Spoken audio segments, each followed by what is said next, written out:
আসসালামু আলাইকুম ভিউয়ার্স, কি অবস্থা সবার? কেমন আছেন সবাই? আশা করি ভালো আছেন। চলে আসলাম মায়াবী জিনের ভালোবাসা গল্পের ৬ষ্ঠতম পর্ব নিয়ে। তো চলুন বেশি কথা না বাড়িয়ে গল্পে যাওয়া যাক। একটা ছেলে দেখতে আসলেন নুসরাতকে। ছেলেটা দেখতে আসায় নুসরাত অনেক ভয়ে ছিলেন। কি জানে ছেলেটা ওকে পছন্দ করে কিনা, কি জানে ওদের বিয়ে হয় কিনা। ছেলেটা দেখতে আসায় রাতের ঘটনা। ইয়াসিন নুসরাতের কাছে আসায় নুসরাত মন খারাপ করে বলল, কেন আসছো? আগেই বলেছি আমাদের ভালোবাসা পূর্ণতা পাবে না। আজকে একটা ছেলে আমাকে দেখতে আসছে, ভাগ্য ভালো বাবা ওখানে বিয়ে দিবে না। বাবা যদি রাজি হতো তাহলে ওখানেই বিয়ে হতো। নুসরাতের কথায় ইয়াসিন বললেন, তুমি চিন্তা করো না, আমি তো আসি, আমি যেভাবে হোক বিয়েটা ভেঙে দেবো। আমি তো আমার মা বাবাকে জানিয়েছি, আমার মা বাবা তোমার কথা জানে। তুমিও যদি সাহস করে তোমার মা বাবাকে আমাদের কথা বলতে, তাহলে তো তোমাকে অন্য কোথাও বিয়ে দিবে না। একবার বলেই দেখো, রাজি হতে পারে। ওর কথায় নুসরাত বললেন, না আমার ভয় করে।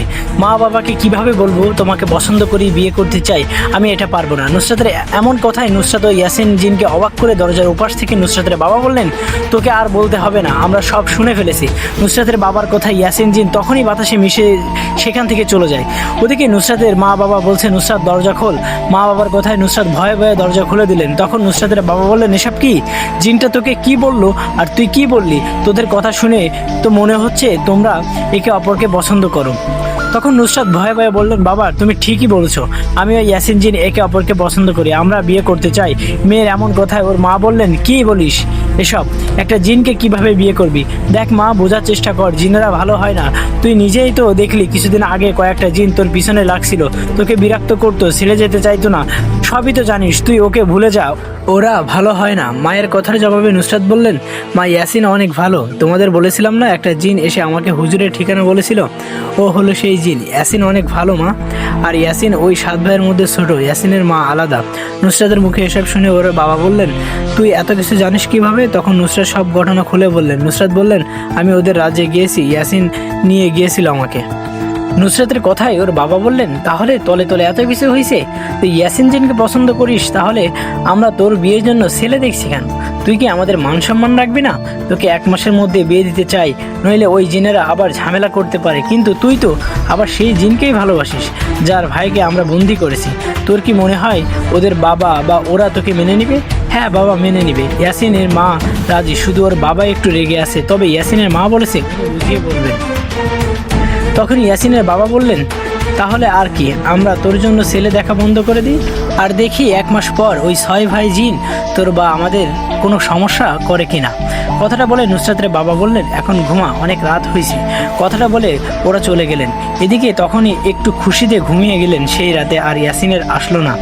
ইয়াসিন আসলো পরের রাতে ইয়াসিন আসায় নুসরাত খুশি হয়ে বলল, ইয়াসিন আমার মনে হয় মা বাবা রাজি হবে। আমার সব কথা ওদের বলেছি, ওরা একটু অবাক হয়েছে অবশ্য, কিন্তু আমি ভালো করে বললে মেনে নিবে। মা বাবাকে আমার ভালোবাসা মেনে নিবে ঠিকই, কিন্তু ওদের একটাই ভয়, তোমার ভাইরা বা তোমার বাবা কোনো সমস্যা করে কিনা। তখন ইয়াসিন নুসরাতকে সাহস দিয়ে বললেন, আমি তো আছি, তুমি দেখে নিও, কিছুই হবে না, তুমি ঘুমাও, এসব নিয়ে চিন্তা করো না। কথাটা বলে চলে যায় ইয়াসিন। এভাবে রোজ রাতে ইয়াসিন আসতো, দুজনে কথা বলতো, গল্প করতো, মাঝে মধ্যে জিন রাজ্যে ও ঘুরতে যেত। এভাবে কেটে গেল বেশ কয়েকটা দিন। একদিন ইয়াসিন নুসরাতকে নিয়ে জিন রাজ্যের একটা সুন্দর জায়গায় বসে গল্প করছে। এমন সময় সেখানে কিছু আসার উপস্থিতি টের পেয়ে ইয়াসিন ও নুসরাত পিছনে তাকালেন। ওরা পিছনে তাকায় দেখলেন ওই 6 ভাই দাঁড়িয়ে আছে। ওদের দেখে ইয়াসিন বললেন, আরে ভাইরা, তোমরা মুক্ত হইছো? কখন মুক্ত হলা? ইয়াসিনের কথায় ওর 6 ভাই বললেন, আজকে মুক্ত হয়েছি। মুক্ত হয়ে তোর বিষয়ে খোঁজ নিতে এসে যা দেখলাম সেটা দেখার আশা করিনি। আমরা মানলাম তুই এই মেয়েটাকে আগে পছন্দ করেছিস, তারপর তো সবাই ওকে পছন্দ করেছিলাম, সবাই ওর কাছে যেতাম। আমরা মেয়েটাকে পছন্দ করায় ওর মা বাবা অনেক তান্ত্রিক ও কবিরাজকে কাছে গিয়েছিল, কিন্তু কেউ আমাদের ওর কাছ থেকে ছাড়াতে পারেনি। কেউ আমাদের ছাড়াতে না পারায় আমরা যখন ওকে বিয়ে করব তার ঠিক আগের দিন তুই ওই মেয়েটার কাছে গিয়ে হুজুরের ঠিকানায় দিয়েছিলি, যে হুজুর এসে আমাদের বন্দি করেছে। তুই ভাই হয়ে আমাদের সাথে বেইমানি করলি। তখন ইয়াসিন বলে, ওটাকে বেইমানি বলে না, তোমরা নুসরাতের সাথে অন্যায় করছো, তাই ওদের সাহায্য করছি। আমি তোমাদের বারবার মানা করছি, আমি ওকে ভালোবাসি, তোমরা ওর কাছে যেও না, কিন্তু তোমরা আমার কোনো কথা না শুনে নিজের ক্ষমতা দেখাতে গিয়ে হুজুরের কাছে বন্দী হয়েছ। তোমরা এখন মুক্ত হয়েছি, আমি খুশি হয়েছি। দয়া করে এখন আমার ও নুসরাতের মাঝে আসবে না। আমরা কিছুদিনের মধ্যে বিয়ে করব। ইয়াসিনের কথায় ওর ভাইরা বলে, ইয়াসিন আমরা মুক্ত হবার পর বাবা বলেছে এই মেয়ের বা মেয়ের পরিবারের পিছনে যেন না লাগি। আমরা যত খারাপই হই বাবার কথা অমান্য করব না। আমরা এই মেয়ের পিছনে আর লাগবো না, কোনো সমস্যা করব না। এটা ঠিক আছে, কিন্তু এই মেয়ের সাথে তোর বিয়ে দিতে দিব না। আমরা ওকে বিয়ে করতে পারিনি, তুইও পারবি না। এই বলে চলে যায় সেই জিনেরা। ভিউয়ার্স, মায়াবী জিনের ভালোবাসা গল্পের ৬ষ্ঠতম পর্ব আজকে এই পর্যন্ত।